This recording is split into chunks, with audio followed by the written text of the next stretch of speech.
Hello बच्चों, आइए प्रश्न को देखते हैं। तो प्रश्न में हमें ए दे रखा है, प्रभाज स्तंभ में वाष्पन तथा संघनन के प्रक्रम स्वतः कई बार संपन्न होते हैं। रीजन दे रखा है, प्रभाजक स्तंभ में वाष्प के ऊपर जाने तथा द्रव्य के नीचे आने के मार्ग में अनेक अवरोध स्थित होते हैं। या 5 विकल्प दे रखा है, ए, बी, सी, डी तथा ई। आइए मुख्य अवधारणा की चर्चा करते हैं। मुख्य अवधारणा, तो प्रश्न में हमें कथन दे रखा है, उसके लिए हमें कारण दे रखा है, तो हमें बताना है कि कथन के लिए कारण सही है कि नहीं। और यहाँ 5 विकल्प दे रखा है और सही विकल्प का चुनाव करना है।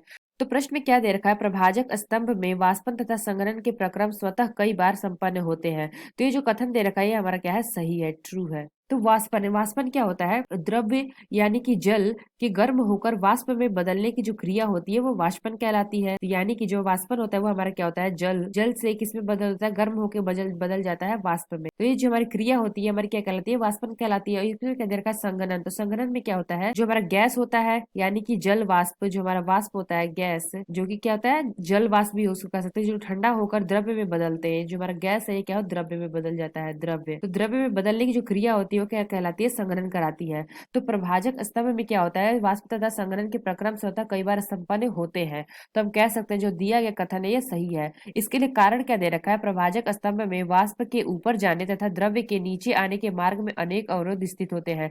तो जो हमारा प्रभाजक स्तंभ होता है उसमें क्या होता है कि वाष्प हमारा ऊपर जाता है, उसके बीच बीच में हमारा अवरोध स्थित होता रहता है। तो ये जो हमें कथन दे रखा, कारण दे रखा है ये हमारा सही है। लेकिन जो हमारा कि इसके कारण की वजह से ये हमारा वाष्पन तथा संघनन के प्रक्रम स्वतः कई बार संपन्न होते हैं, इसके लिए हमारा कारण दे रखा है वो गलत है।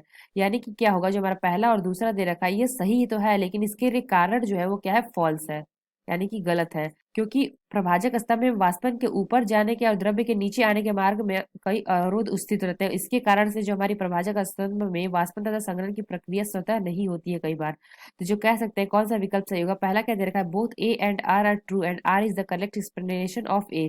तो हम कह सकते हैं कि हमारा जो ए और आर है ये दोनों सही तो है, लेकिन जो हमारा कारण दे रखा है उसके लिए, ए के लिए, वो गलत है। यानी कि पहला विकल्प हमारा गलत होगा। बी क्या दे रखा है, A and R are true but R is the not correct explanation of A. तो यह विकल्प हमारा सही होगा कि हमारा ए और जो आर है वो दोनों सत्य तो है, लेकिन जो हमारा आर दे रखा है वो करेक्ट एक्सप्लेनेशन नहीं है ए का। इसलिए जो हमारा सही विकल्प होगा वो होगा बी। आशा करते हैं आपको समझ में आया होगा। धन्यवाद।